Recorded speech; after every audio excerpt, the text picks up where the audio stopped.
Let Jay finish off that box. Nope, I was charity. You charged it twice. Misha here, and it finally happened.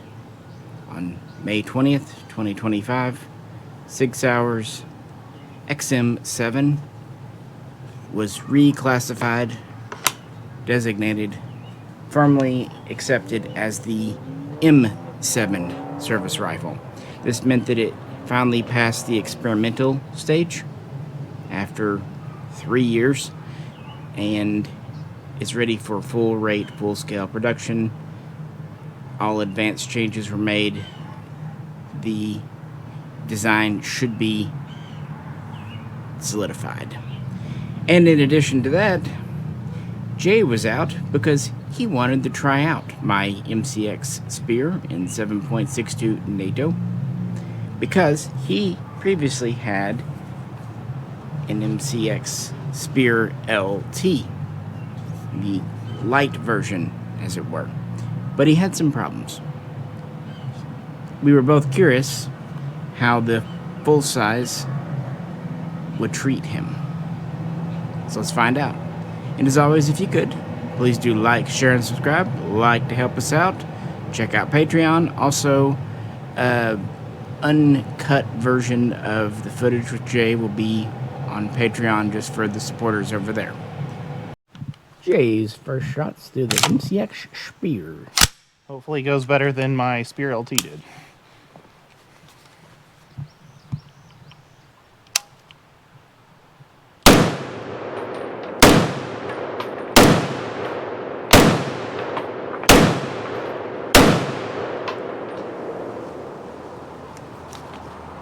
It at least worked. It worked.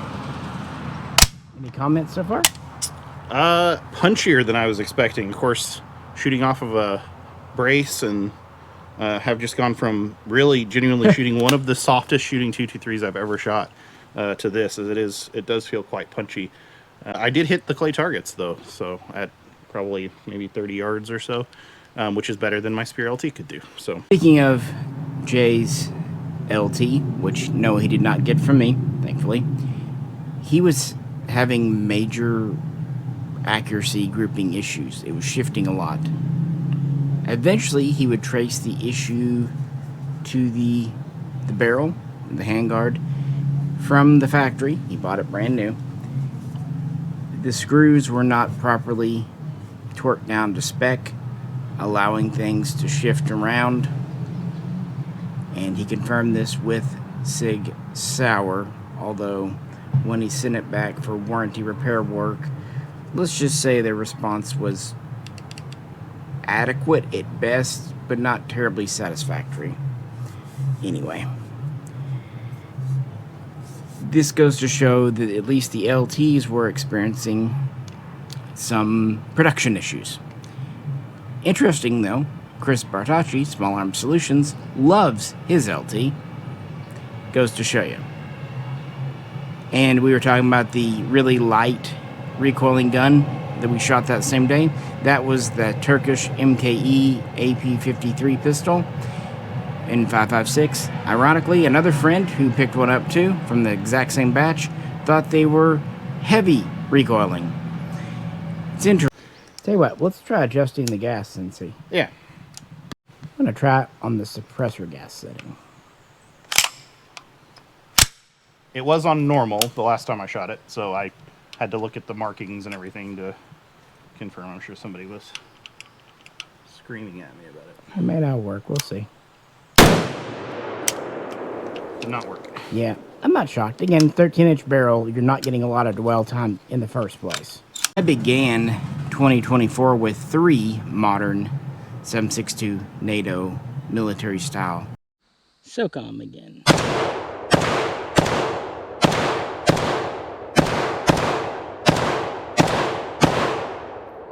She held open. You know how I was just saying how soft shooting it is?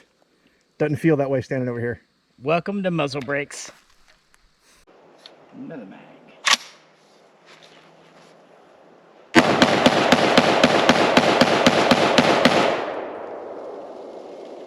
My turn again. I do like the trigger.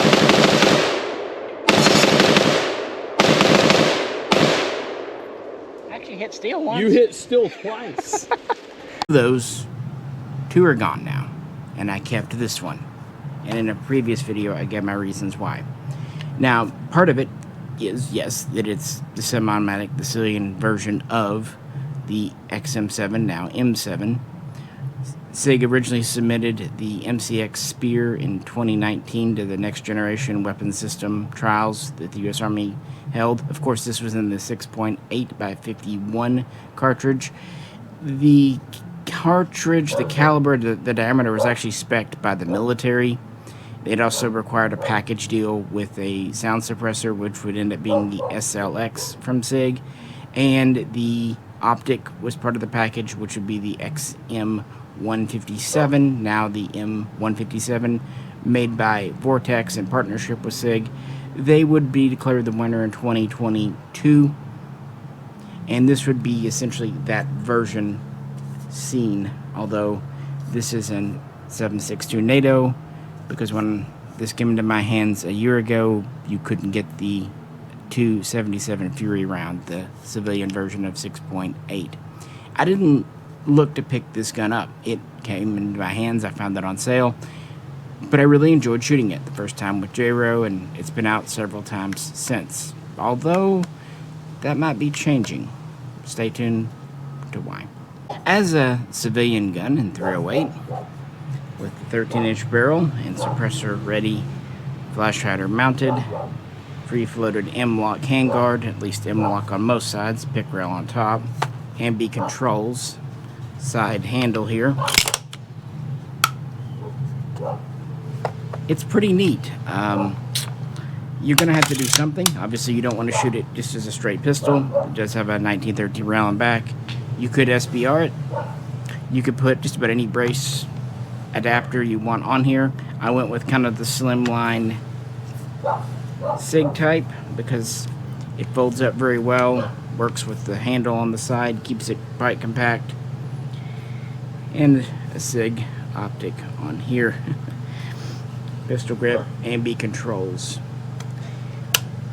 This is not exactly the version that is now officially in U.S. Army service. I should point out, as of 2025, the M7 is only the Army's gun, and even at that, is only for close combat, frontline units. No plans at this time for secondary type units to have it. It's open to the Marine Corps and the contract, or SOCOM if they want some. I should say that the first pre-production guns were delivered in September of 2023. SIG finally delivered 25 XM7s to the Army. They were initially handed out to the 101 Airborne. Soon the 75th Rangers would get some, and they would begin their field testing, trials, evaluation in March of 2024. But with just over 24 in hand, along with the XM157 optic, and I should also mention the XM250 machine gun is also part of this. Just don't have one. It's a whole thing. You kind of wonder how much trials and testing would be done. And just like with SIG's other guns, the M17, M18, there's a lot of controversy. And I get it.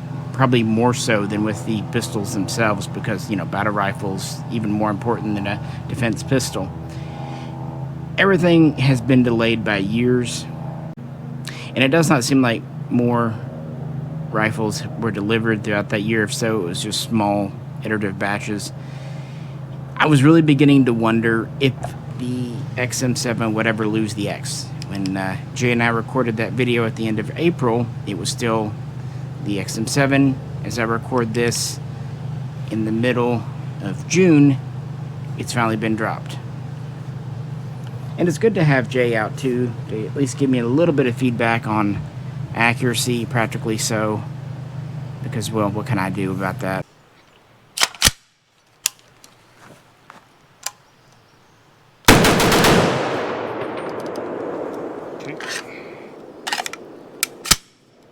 Clear. Okay, at this distance, I was hitting clay targets with that spear. With the this is PPU. PPU, okay. 145 grain. And I was shooting clay targets on their side at 30 yards with a scope that Misha sighted in. So, Not just sighted in. Put the mount on intentionally backwards and upset it at least half the internet. yeah, and I was hitting clays every time, but now again 308 at 30 yards is not super impressive. But again, like I actually had difficulty with that with my Spear LT. And that's a 13-inch barrel too, not a 16, not an 18. Yeah. By the way, I did not mount it this way out of accident. I did because when the nuts were on this side and I was trying to use the charging handle, I was knocking my knuckles. So, ergonomics over aesthetics. I think most could agree on that. The U.S. government awarded SIG a 10-year contract to deliver up to 107,000 of these. That doesn't mean that will be the final number. It could be far less. It could theoretically be extended to far more. And the notion behind the M7 and the 6.8 cartridge is better body armor penetration, long-range shooting. We'll see about that. But it comes at a great cost, and we all have to really wonder. Let's begin with weight, because that's very objective.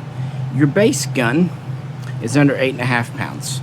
Considering it's firing a full power cartridge, yeah, they try to pawn off 6.8 as an intermediate cartridge. It is not.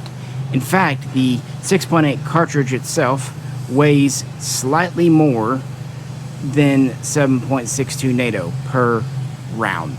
You're looking at about 1 ounce for the 6.8, about 0.9 ounces for your average like M80 7.62 NATO, and about 0.5 ounces for your average 5.56 62 grain NATO round.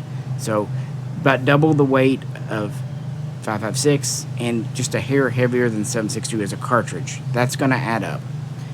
The gun themselves, yeah, it's under 8.5 pounds for your bare bones gun.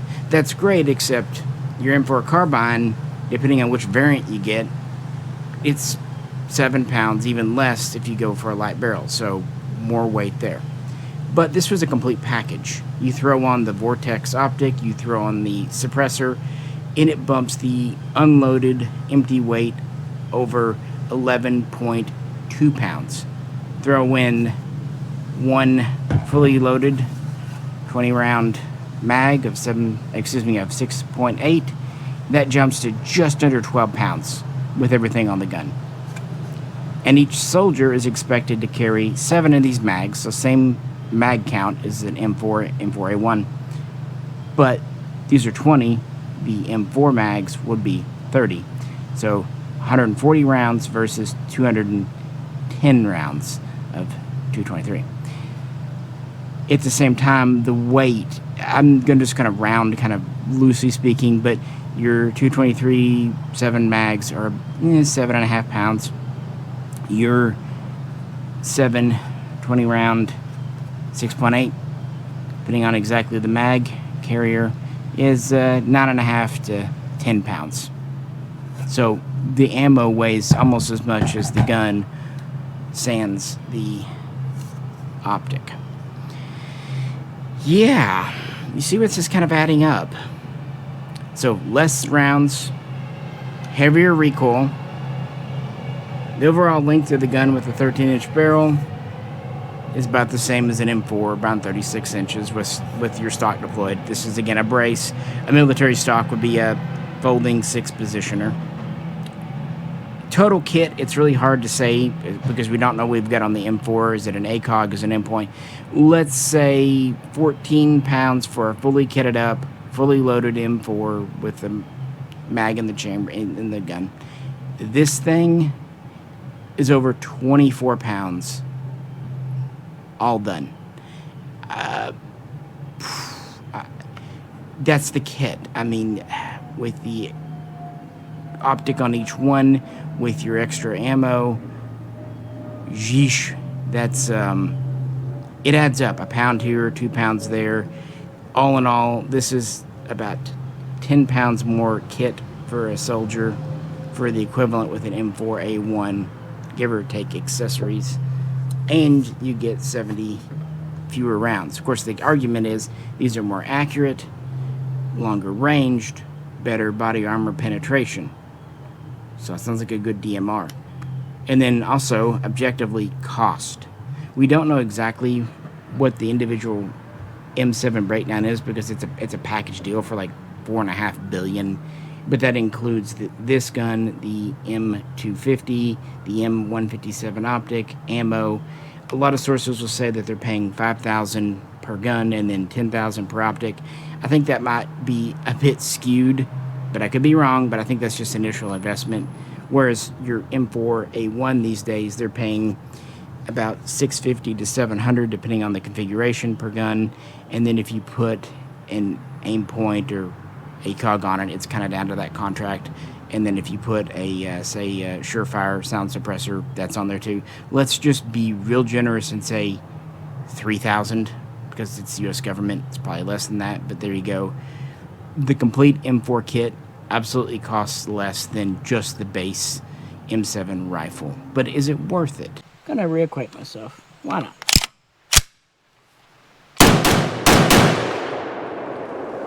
Yeah, I mean, it's definitely more than the other guns we were shooting today, but compared to other small 7.62 NATO with full power, I felt worse. Yeah. The left side charging handle was added late in development, so 2022 era, because this rear handle was kind of getting in the way of things, and I 100% agree. I really like this handle. It reminds me of the FAL, and it's actually one of the things that sold me on the Spear full size or heavy versus the LT. It doesn't have it. This always had ambi controls. That's just, you know, sign of the times. But during advanced evaluation 2023, 2024, the mag catch was said to have been updated a bit because some soldiers were having trouble with accidentally hitting it. Take it for what you will. SIG would also update the receiver forgings, trying to add a little bit of lightning cuts here and there to address weight where they could while not compromising integrity. Kind of acknowledging Jay's issue with his LT, the handguard and its mounting system were updated a bit to make it both lighter, adding lightning cuts, and sturdier, so win-win. But probably the biggest single change from XM7 to M7, the forward assist, which was originally there, was deleted. Why? Well, the reasons that Eugene Stoner, Chris Bartacci, many others said for years. It adds weight, it adds complexity, it adds cost. For what reason? It's not really useful. So before full-scale production was undertaken, this whole thing was taken away, saving several parts, making the receiver a little bit slimmer, and saving a few ounces of weight. Other criticisms we've heard throughout development is that the barrels were showing gouging and premature wear as low as 2,000 rounds, and that makes sense because the 6.8 round has chamber pressures of up to 80,000 psi, about 20,000 more than your average 7.62 NATO, and about 25,000, give or take, more than your average 5.56 NATO. It's a 130 grain projectile, so definitely skewed more towards the heavy side, 147 for a lot of NATO 7.62 rounds versus 62 grain for 5.56. Muzzle velocity is basically like 5.56, around 2,900, 3,000 FPS.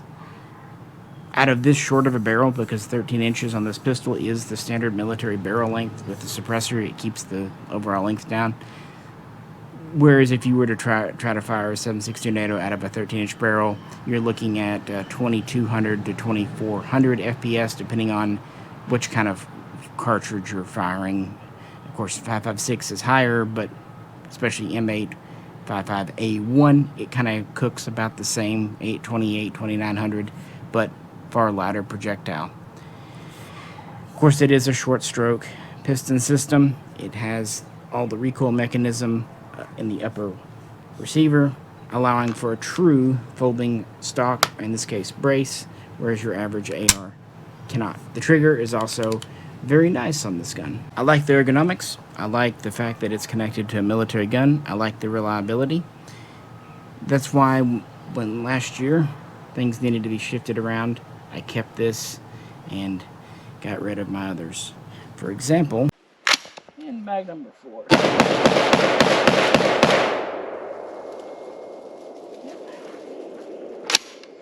my British LMT 129A1 went last year because Seth offered me something I could not refuse, a South African R1 proper build. What can I say? I really like that AR-10 type gun, but I always wanted an R1 for the collection, and this one was done right by someone I trusted to do it right. So, traded off a modern gun for classic 70s. Moving into the summer, my well digger finally showed up and finally got me some water at the cabin, and I needed to pay him. This seemed like the natural thing to compare the spear to.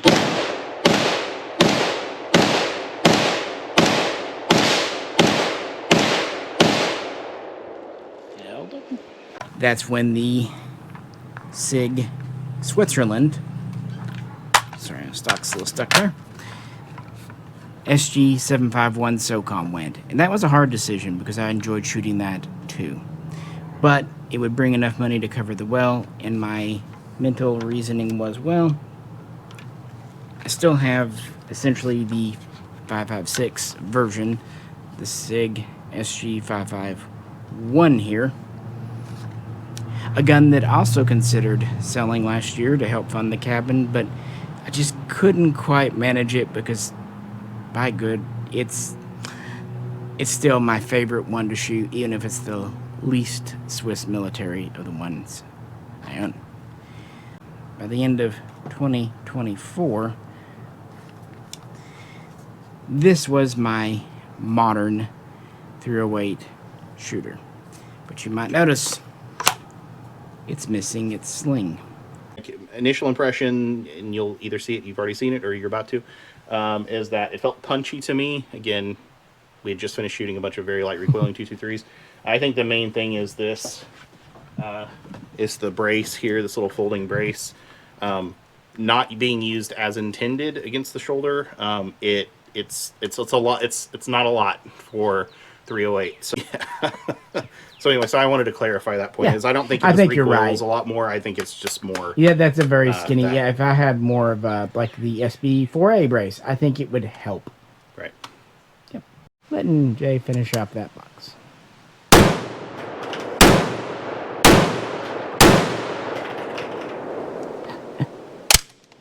Your ejection's definitely good. All clear. Any final thoughts? Yeah, I think it's. I have a lot of thoughts about modern SIG. This video is not long enough to get into, and this program in particular. Yeah, I think it's a nice semi-auto through it. I thought the LT was nice as well until I actually shot it for groups and wasn't as accurate as I wanted. And your LT, especially for the price. What caliber was your LT? So it's a 223. Okay. And my groups were terrible, like way worse than any other piston rifle I shot last year. And for the money, it just wasn't worth it. And I think that's kind of where this gun falls for me is, to me, these are not worth the price of admission for them. So I don't think they're worth the full Monty price. I grabbed that one on a pretty deep sale for like a day. I like it for what it is. It's reliable. It takes standard SR25 mags, but I definitely wouldn't pay the 4K asking price. yeah, 4K plus. Yeah. For sure. So, And the brace is attractive. It's very light, but I think for serious use, yeah, it definitely like an SB yeah. A4 Or SBR, it'd be a lot more tolerable. SBR, yeah, sure. something. But it has been very reliable for us with quite a wide range of ammo, and it seems like it's gripping pretty good. Yeah. And I think if that barrel were gonna shake loose, it would have done it by now because that's had hundreds of rounds through it by this point. From what I said that day at the range with Jay, it sounds like I still really like the gun. And it hasn't really given me any major issues. So why is it losing its sling, meaning it's kind of falling out of the collection? Well, it's not really that the gun's done anything wrong. It stayed reliable. It stayed fun. I like the trigger. The ergos are good. But it's actually Seth's fault again. Because this year, he offered me another gun I couldn't refuse that we recently have done a couple of videos on. Yeah, the Dutch, the Holland, the Netherlands FN-FAL variant. Originally, I definitely picked it up. It came in on trade. And I was going to try it out and then figure out what to do with it. It is cool. It is unique. But if I was going to keep it long term, I would have to let something of more or less equal value go. And the truth is that modern guns like this are a better candidate because, in theory, you can replace them. On top of that, with recent changes to the M7 design, again, namely the forward assist, but a few other things like the handguard too. This isn't exactly what the military has. I'm still happy with it, but I think if I want to keep one forever, it would be as close to mil-spec as I can get away with. And on top of just kind of needing money to put back on that Dutch. And the fact that I decided I just wasn't ready to SBR it. Because, well, I don't really hate this brace. I will fully admit that it does need a better device back there, preferably just the stock, and I wasn't ready to marry it, so there you go. And this just seems to be what happens. So I started off last year with 3 modern 308s, and I'm about to have none. On the other hand, I've replaced them with 2 FALs and a well. Every time I try out the tactical ones, I really like them, but they just don't stick. And this is a lot of a me problem because I can't see to shoot for accuracy, and that's really what most of these guns are designed for. So I can't really take full advantage, and they don't have the historical importance and mechanical cool factor like an old gun. So it just kind of falls in between for me, I'm afraid. And finally, let's not forget that the military version isn't even in 7.62 NATO. It's in 6.8 with a civilian version in 277 Fury. And I'm not about that. I don't really need it. I don't really want it. I think in the end, this system would have been an excellent DMR, and it still might. I have my doubts for so many reasons about the 6.8 cartridge itself. It's that one-size-fits-all. It really feels like we're repeating the same M14 light rifle cartridge debacle from the 50s. This gun is very expensive, very fiddly. We don't need to go into it here and now, like Jay said, not really purview of this video, but the faults, I just don't get it. I could be proven very, very wrong, but I don't think so. We'll see. Since Jay and I were out shooting it so he could try it out, and since it was officially the M7, seemed like a good time to do an update on this gun, and as it would happen, probably the last one. Cool. Well, you wanted to try it, so... Yeah, I tried it. Yeah, thanks for letting me... Yeah. But I was happy to be able to share this with Jay before this goes on the chopping block. I turn it over to you now. What do you think about the M7? Do you think it's got a future? Do you think it's going to be the big thing for the military and that all of us naysayers are just kind of old fuddy-duddies that don't see the future? I'll admit that it's not all negative. It has its perks. And overall, I like the MCX design. I think it has something to recommend it. As I said a minute ago, as a DMR, kind of buying a few thousand to replace aging M14 variants and, you know, everything else compared to like the M110A1, it is cheaper. The Vortex optic, I think that actually is open to even more criticism than the gun itself. The 6.8 round, I'll be honest, I haven't fired one. but it is a very hot round, high chamber pressure. Kind of reminds me in that case, going back over a century, to the 1895 Winchester Lee Navy. It cooked barrels in 6,000 rounds, although SIG claims that their barrels are passing 10,000 rounds, which are the requirements. That said, an M4 barrel can go definitely more than that. We'll see. Do you think about my decision to kind of replace the modern guns with old guns? I don't think moving the LMT was that big of a deal. It's cool, but you know, an AR-10. Selling the 7.51 SOCOM, that was harder, but I had my reasons, and overall I don't regret it. It'll be interesting to see how I feel about letting go of the Spear in the future. I don't think I'll regret it, but you never know. And in the future, if SIG does have a future with the M7, and they do maybe release an M7 commemorative edition like they've done for their pistols, I'll look into it. It is a good gun. I just don't know if it's the right gun for the U.S. military and the U.S. budget, but time will tell. With that, this is Misha, and also on behalf of Jay, we'll catch you very soon next time.